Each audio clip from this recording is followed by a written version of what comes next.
C'est ici en fait que se déroule toute cette action, celle qui commence avec l'arrivée de Vanessa ici à l'hôpital le 20 août, très tôt le matin, aux environs de 6 h du matin. Elle vient pour rencontrer son gynécologue pour en fait un examen voilà, prénatal. Et elle va donner naissance à une fillette dans cet hôpital aux environs de 7 h 45. Cet enfant sera déclaré volé aux environs de 14 h 15. C'est ici que tout a commencé. Vanessa Tchatchou arrive à cet endroit, cet hôpital gynéco-obstétrique et pédiatrique de Gousso, qui est le fruit de la coopération entre le Cameroun et la Chine. Donc c'est vraiment un joyau, l'un des plus grands hôpitaux du Cameroun. Et Vanessa arrive ici le 20 août 2011, il est exactement 6 h du matin. Et elle va accoucher à 7 h 43 minutes. Et à 14 h 15, on va lui déclarer que son bébé a été enlevé. À partir de ce moment-là, va commencer à se jouer un drame tel que le Cameroun n'en a jamais rendu public. Celui du trafic de nourrissons à plus haute échelle dans notre pays et qui implique à la fois des médecins, des policiers, des agents des services sociaux. Quand cet enfant est enlevé, le premier geste que fait Vanessa, c'est un geste de désespoir. Elle va s'accrocher à une infirmière, celle à qui elle a remis son bébé. Elle va s'accrocher à elle, elle s'appelle Béatrice Demba. Et les deux vont se battre. Comme il est de coutume dans notre pays, bagarre, lutte entre femmes, c'est très fréquent. Et Vanessa va, nous sommes un samedi, le 20 août.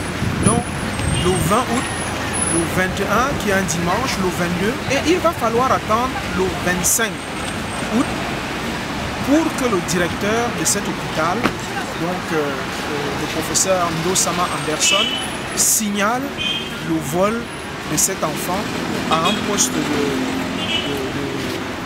police en Kolmeseng, à peu près à 4-5 km d'ici. Et là, il va tenter de faire mener une enquête qu'elle-même va piétiner parce que assez rapidement, on va nous dire que l'on a arrêté, appréhendé la voleuse de bébé et que cette dernière serait passée aux aveux, qu'elle serait en détention au commissariat de Kolmeseng, puis là, elle se serait échappée. Et donc, on perd toute trace de cette femme. Mais d'autres sources vous apprendront que cette fille ne s'est pas échappée, mais sur intervention d'une magistrate, elle a été enlevée. On peut finir juste un peu. Donc, Attendez, arrêtez. Je veux savoir, ça s'agit de quoi? Je suis le professeur Vincent Sostin Fouda et j'essaie de raconter à peu près donc il n'y a aucune manifestation. Ce monsieur est un preneur d'images professionnel. Et donc nous faisons ce qu'on appelle une espèce de documentaire. Ça n'a rien à voir avec nous. On ne vous filme pas. On essaie simplement de... On a commencé depuis. Le délégué général à la Sûreté nationale a été informé. Donc vous pouvez apposer tout le télé. Donc on a commencé par le bas. On essaie simplement de poursuivre. C'est pour vous. De toute façon, nous, on a parlé de choses qui ne sont pas pour nous que c'est quand même question. On ne peut pas prendre cette information ailleurs. C'est une façon de parler. Non, vous êtes qui? Là, il y a une autorité qui nous parle. Et donc, après, on peut pas décider. Il est arrivé avec 10 000 personnes. C'est quoi cette chose? Nous, on n'a pas fait ça. Non. Non, vous n'avez les instructions que nous avons reçues ici, là, venant de la Chine, de la gendarmerie. Pas de Fondement de cet étage constitue ce qu'on appelle en fait la maternité et le service de néonatologie. Donc c'est là que l'on amène les nourrissons. Les nourrissons sont beaucoup plus en arrière. Et là-bas, il y a vraiment une triple sécurité comme vous avez pu voir. C'est-à-dire que ici, vous avez un poste de gendarmerie, vous avez vu un gendarme nous interpeller tout à l'heure. Ensuite, il y a une autre équipe de vigiles. Et quand vous êtes à l'intérieur là-bas au service de néonatologie, vous avez un nouveau contrôle. Et donc là-bas, pour y entrer, il faut un badge. Bon.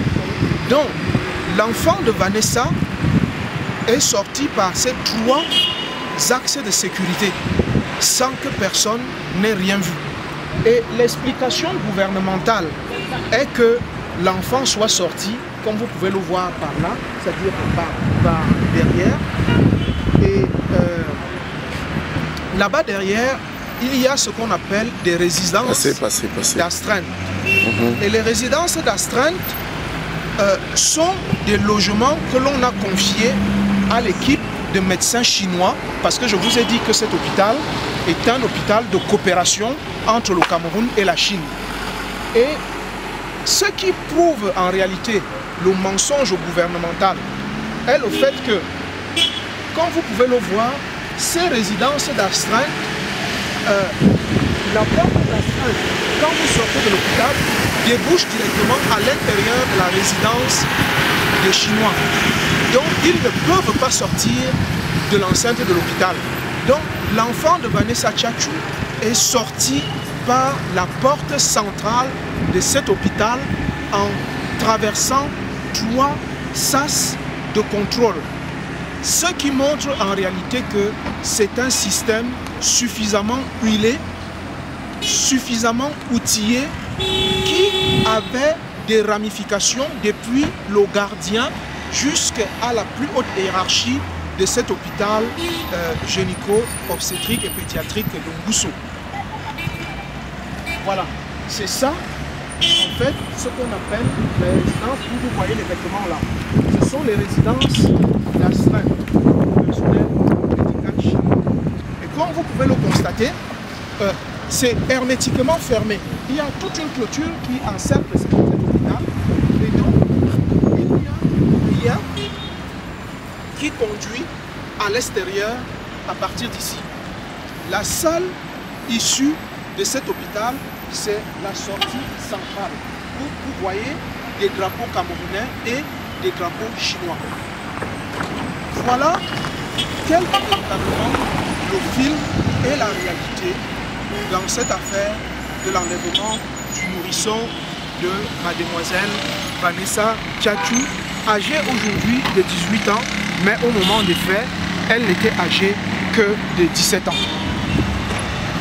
La question qu'il faudrait donc se poser est celle de savoir comment une structure hospitalière d'État aussi sécurisée a pu laisser s'échapper un nourrisson au bras d'un inconnu ou d'une inconnue qui n'a pas été admis dans l'enceinte de l'hôpital avec une quelconque autorisation et que mademoiselle Vanessa elle-même ait été expulsée de cet hôpital sans que dans les archives de cet hôpital, il y ait trace de son séjour dans cet hôpital. Autrement dit, mademoiselle Vanessa Tchatchou n'a jamais été dans cet hôpital. Rien, aucun document aujourd'hui ne prouve que mademoiselle Vanessa Tchatchou a séjourné d'une façon ou d'une autre dans cet hôpital.